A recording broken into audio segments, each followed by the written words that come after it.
Hello, जय हिंद, नमस्कार, राम राम सभी साथियों स्वागत है आप सभी का अपने यूट्यूब चैनल संदीप बिगनर में। उम्मीद करता हूं जो भी भाई बहन हैं अपने यूपी पुलिस कांस्टेबल एग्जाम के लिए फिर से अच्छे तरीके से तैयारी में लग गए होंगे। देखिए, आपके लिए ना एक अपडेट है, आपके एग्जाम को लेकर के एक डेट बहुत ज़्यादा वायरल हो रही है और आप सबके कमेंट भी मेरे पास कल से आ रहे हैं उस चीज़ को लेकर के, तो उसके ऊपर बात करेंगे। क्योंकि कोई भी डाउट रहती है तो मैं ये समझता हूँ कि आपके दिमाग में जो भी डाउट है अपनी ओर से क्लियर कर दूँ उस चीज़ को, जितना मुझे जो पता रहता है उस तरीके से। तो देखिए, आपको पता ही होगी कि एक जो डेट है वो वायरल हो रही है मार्केट में बहुत ज़्यादा, यानी कि आपकी जो एग्जाम की जो डेट है वो बताई जा रही है अप्रैल में। अप्रैल में कब? 16 अप्रैल और 17 अप्रैल, यानी कि जो आपका पेपर जो री एग्जाम होने वाला है, यानी कि जो आपकी शिफ्ट जो कैंसिल हुई है उसका जो पेपर है वो 16 अप्रैल और 17 अप्रैल को बताया जा रहा है। तो देखिए, इस चीज़ को मैं आपको बताऊं कि अभी आपका एग्जाम कैंसिल ही हुआ है, उसके बाद भर्ती बोर्ड हो या कोई भी पुलिस डिपार्टमेंट का, मतलब जितने भी विभाग है ना, सबका ध्यान इस टाइम पे चुनाव पर है। दूसरी बात, अगर ऐसा नहीं हो सकता कि चुनाव है तो आपको पेपर नहीं हो सकता, होने को कुछ भी हो सकता है, लेकिन फिलहाल आपके जो भर्ती बोर्ड है, स्पेशल अगर आपके पेपर की बात करूं मैं, तो पेपर के बारे में बिल्कुल भी न सोचकर भर्ती बोर्ड का ध्यान इस टाइम पर आपके जो पेपर लीक हुआ है ना, उनके जो नकल माफिया उनको पकड़ने में लगा हुआ है। इस टाइम पर पूरा जो ध्यान है वो जो आपके जो प्रूफ है, जो आपके जो सबूत है ना, जो साक्ष्य मिले आपको पेपर को जो लीक हुआ है उसके, वो सभी एसटीएफ के साथ मिलकर उन चीज़ों को यानी कि क्लियर करने में लगे हुए हैं भर्ती बोर्ड इस टाइम पर, किस किस ने चीज़ें निकलवाई हैं। ठीक है, आपने एक दो नाम देख भी लिया होगा कि कुछ लोगों को इस चीज़ में पकड़ भी लिया है कि इसमें किन किन का आता। तो फिलहाल इस चीज़ का आप ध्यान है पूरा कि ये पेपर किस तरीके से लीक हुआ, ना कि इस चीज़ पर कि ये पेपर कब करा जाए। दूसरी बात मैं आपको बता दूं, इसका मतलब ये नहीं कि भर्ती बोर्ड का आपकी भर्तियों से ध्यान हट गया। चाहे आपकी आगे आने वाली यूपीएसआई की न्यू वैकेंसी हो या और भी आपको नोटिफिकेशन हो, उन पर भी भर्ती का ध्यान है। जैसे कि रेडियो ऑपरेटर की आपको पता है कि भर्ती बोर्ड ने अभी अभी आपको पता है 2 दिन पहले उसकी आंसर की आउट की है, उसमें भी आपने अपने नंबर देख लिए होंगे।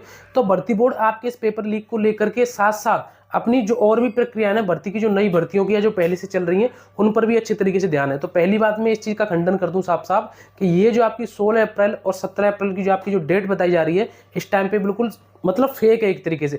कल को अगर ये सच होती है या कोई बात होती है तो मेरे द्वारा किसी न किसी के द्वारा आपको बता दी जाएगी, या कहीं अपडेट आपको मिल जाएगी न्यूज़पेपर के माध्यम से, या फिर आपको ऑफिशियल वेबसाइट के माध्यम से मिल जाएगी। ये जो इस टाइम पे जो डेट चलाई जा रही है ये बिल्कुल फेक है, इसी पर बिल्कुल भी ध्यान मत दीजिए। लेकिन इसका मतलब ये भी नहीं कि आप अपनी पढ़ाई को छोड़ दीजिए। जिनके पास पहले अच्छा मौका था उन्होंने अच्छा स्कोर किया था इस एग्जाम में, और मैं आपसे पहले भी ये बात बार बार कह रहा था कि जिनको मौका नहीं मिला उनकी खुद की गलती में अब से पहले से ही चीज़ कहता आ रहा था कि पढ़ लीजिए।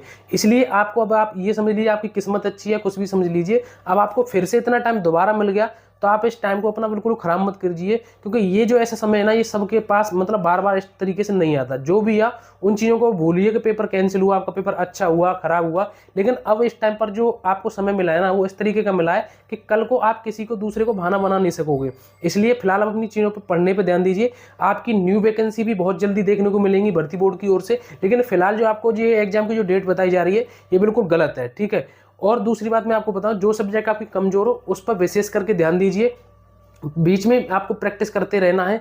जिन चीज़ों से, जिन नोट से, जिन बैच से और जिन किताबों से आप पहले से पढ़ते आ रहे थे उनको पढ़िए। अगर आपके पास कोई नई बुक नहीं है किसी सब्जेक्ट को लेकर के तो उन बुक को लेकर के आइए और अपने अच्छे तरीके से पढ़ाई करिए। ठीक है, और दूसरी बात मैं आपको बता दूं, कुछ लोग ऐसे अभी भी नेगेटिव कमेंट कर रहे हैं कि उस चीज़ के ऊपर नहीं बोला, भर्ती के ऊपर नहीं बोला, तो उसके लिए मैं फिर कह रहा हूँ कि मैं ज़्यादा अपनी ओर से सफाई नहीं दे रहा हूँ कि उसमें मेरी क्या मजबूरी थी या किसी और की क्या मजबूरी थी।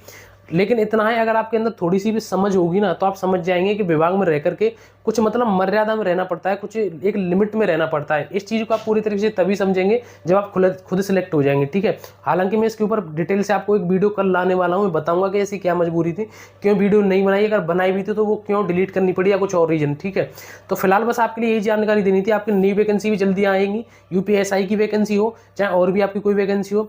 दूसरी बात, आपका जो भर्ती बोर्ड है बिल्कुल इस चीज़ पर लगा हुआ है।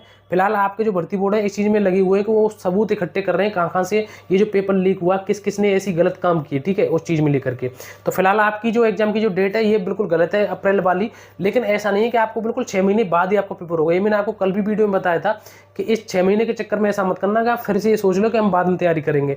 बहुत जल्दी आपका एग्जाम होगा। कुल मिला जल्दी का मतलब है कि 6 महीने लेट नहीं होगा। ठीक है, आपको आराम से 2-3 महीने आपको आराम से मिल जाएंगे, बस इतना आप समझ सकते हैं। और भी आपको कोई डाउट रहता है वो भी आप कमेंट में करके बता सकते हैं, कोई भी बात हो वो भी आप बता सकते हैं। आज बस यही जानकारी देनी थी आप सभी के लिए। अब मिलेंगे अगली नई वीडियो में एक नए टॉपिक के साथ। जय हिंद, नमस्कार, राम राम।